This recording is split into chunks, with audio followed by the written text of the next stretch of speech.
That's how I felt about this. I don't know what's going on, but I was very entertained and was at the edge of my seat watching this intense movie about tennis. So who would have thought? Come here.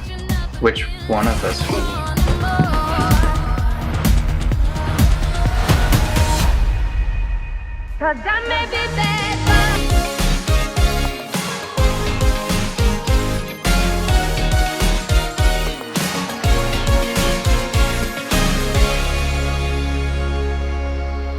What is up, Drive By Movies here, and you're watching Fresh Releases. My name is James. My name is Blaise.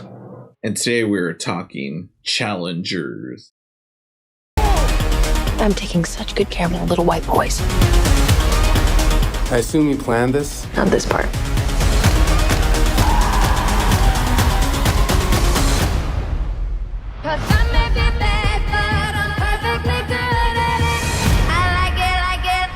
Luca Guadagnino's Challengers is the story of Tashi, a former tennis prodigy turned coach, turned her husband into a champion, but to overcome a losing streak, he needs to face his ex-best friend and Tashi's ex-boyfriend.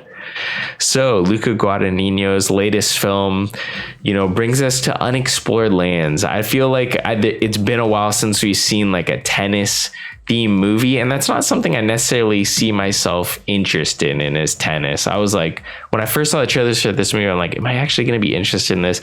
But I think if we go back all the way to our Suspiria review, I think we reviewed Suspiria, right? I want to say we did. Yeah. I think that was like the moment where I'm like, I'm going to watch everything that Luca Guadagnino does. Like Suspiria was enough to sell me on him as a director.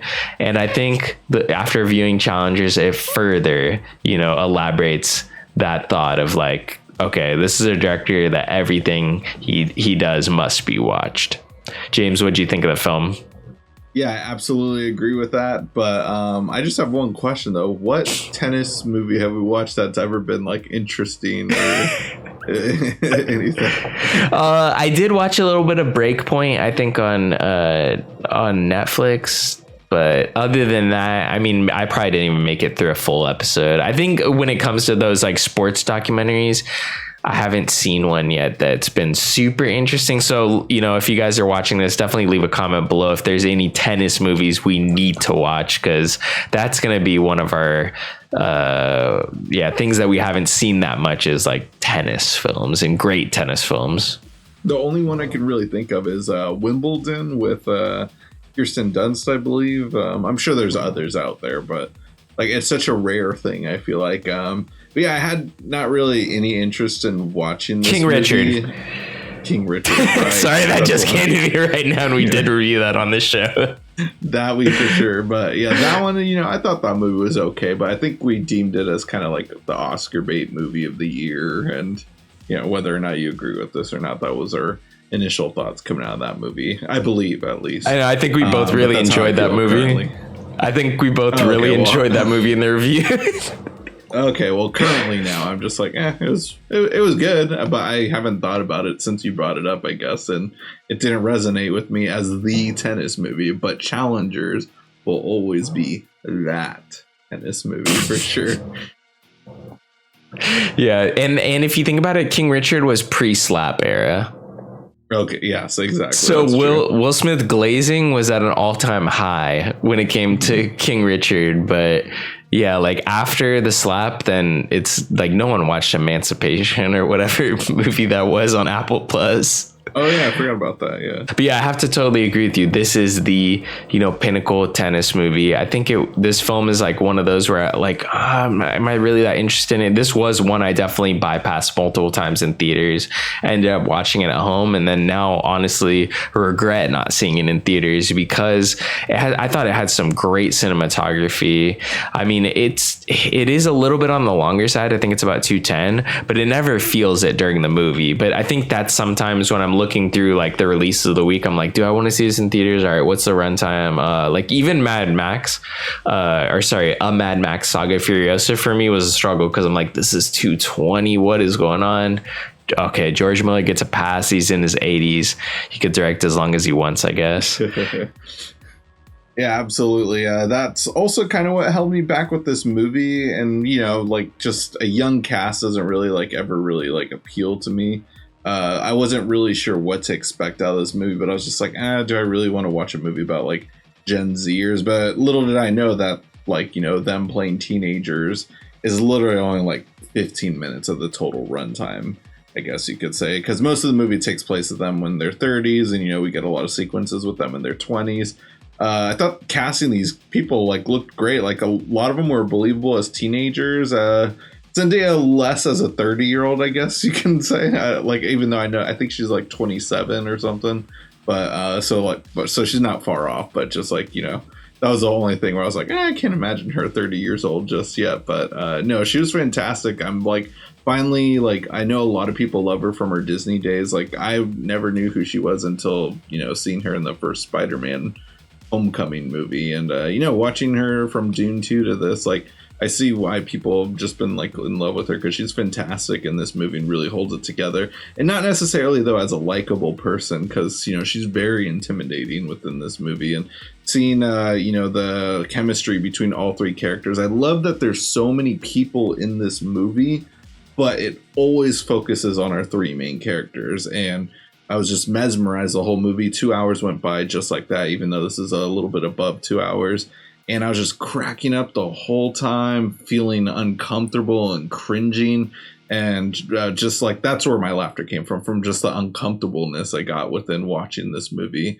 And just also the awkward use of like Trent Reznor and Atticus Ross's music too. It's fantastic. I think it's their best score they've ever done. I've loved like everything they've done since their first movie was The Social Network, but just this was like finally their top-notch score though, and I can't wait to download and buy it.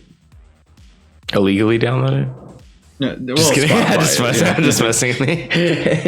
You can download it on your phone so that you can listen to it when you're offline specifically. Yeah, no, this is definitely going to be one that's on the rotation. I have to say that when seeing the movie, I didn't think the score really poked out as much, the Teenage Mutant Ninja Turtle movie. But after listening to the songs on that record, I was like, oh, this is a great, you know, Trent Reznor and Atticus Ross score. But this one in Challengers, I thought was such a choice. And I think that that's what really makes it stand out, is it's such a choice. Just that house music, it almost reminds you of like raving back in the day.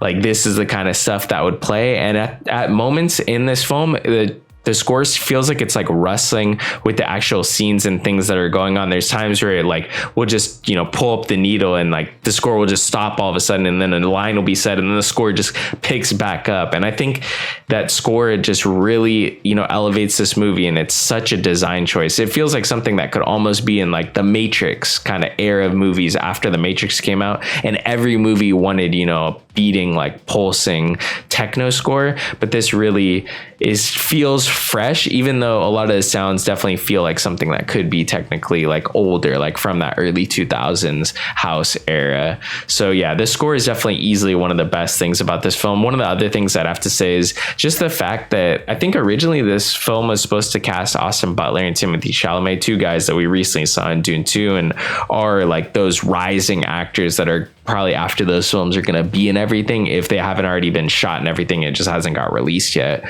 But seeing you know, both Josh O'Connor and Mike Faist, like seeing them in this film, two actors I wasn't really familiar with at all, and really steal the show, especially Josh O'Connor. I thought his character Patrick Swayze was so interesting. Just this character that you're like, all right, he comes from money, but yet he just doesn't really want to spend it. He wants to be successful on his own, but he's not really. Does he actually care about tennis, or is he just something that he might be like more naturally gifted in?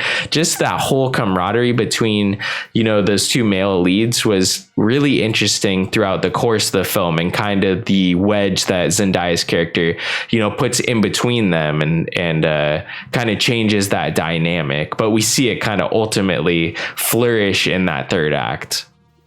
Absolutely, yeah. Just you know, seeing that chemistry between the three of them during that first meeting was just fantastic. And I'm not familiar with their work as well too, but just yeah, they're definitely like actors that I can't wait to see more of too. They're very versatile with all, like, you know, all three you know, moments of their timelines together within this movie, and just absolutely like I'm just like this is the movie of the year for me so far, in terms of just like, all right, so far this is like the best movie, and like just really caught me off guard just going into it, because it wasn't something like I was necessarily like hating on or anything. It was just something I was just reluctantly gonna watch, and like I'm just like pleasantly stoked on, just like super happy coming out of it, and can't wait to watch it again. Like it's a movie that it's the water cooler for me, movie of the year for me, where I'm just gonna like talk about like, oh, have you seen Challengers yet? To be fair, like I don't think this was a movie that was easily marketable, and I think that a lot of that was probably lost on us. Even after watching Suspiria, I think Suspiria is like one of those mic drop moments where you're like, okay, this director, like he'll go there. If he needs to go there, he's gonna go there. And I think in this film, he definitely did. That ending scene, like the climax of this film, is just such a moment. Honestly, nothing happens for like the first, like, and that was just such a moment too. It reminded me of how when we saw Furiosa, I was saying like I was checking my watch because Anya Taylor-Joy hadn't showed up. In this film, I'm like, there's no way there's a whole moment like where no one's hitting the ball in tennis, really. Like it's just going out. Like that scene, I felt like was so impactful. And then when it picks up and they start actually playing tennis, and they're the best they've ever played before, and you see like Art Donaldson, the character, really find that spark that he's been missing and really playing at the top of his game. And then just that final moment, like literally a final moment, I'm like, it took me a second to even like understand what really had happened. I'm like, dude, this is so weird. Like you really, like Luca really went for it, that I'm like, what is going on? So yeah, this definitely is gonna, I feel like this is gonna be a film I'm gonna be rewatching at least a couple of times this year, just because I felt like it was so masterful. He did so much with so little, and focused on this kind of interesting dynamic between these characters. And yeah, I just really enjoyed this film. Yeah, and spoilers here, but just like that mic drop moment of Josh O'Connor, showing that like the making fun of that little like tick that Art Donaldson had, or Mike's character, just like where the tennis ball holding it up and stuff. I was just dying laughing, and then like his reaction to it just made the movie like just so worth getting to that 2 hours to watch that final 10-minute tennis sequence. Like I can care less about tennis. I don't really know what's going on. Now I understand how people are when they watch baseball movies, and like, I don't know what's going on, but I liked the movie. That's how I felt about this. I don't know what's going on, but I was very entertained, and like was like at the edge of my seat watching this intense movie about tennis. So who would have thought? Let us know in the comments what your thoughts were coming out of Challengers, because it was a fun one. So that's a great way to help support the show. Come back, let us know what you thought about after seeing the movie. And if you guys haven't already, go ahead and smash that like button, hit the subscribe button, and click that notification bell to get all of our latest updates. And speaking of updates, be sure to catch all our social media links down below. We got Instagram, Twitter, TikTok, and our own personal letterbox accounts. That'll conclude this week's episode. Tune in next week for a brand new video.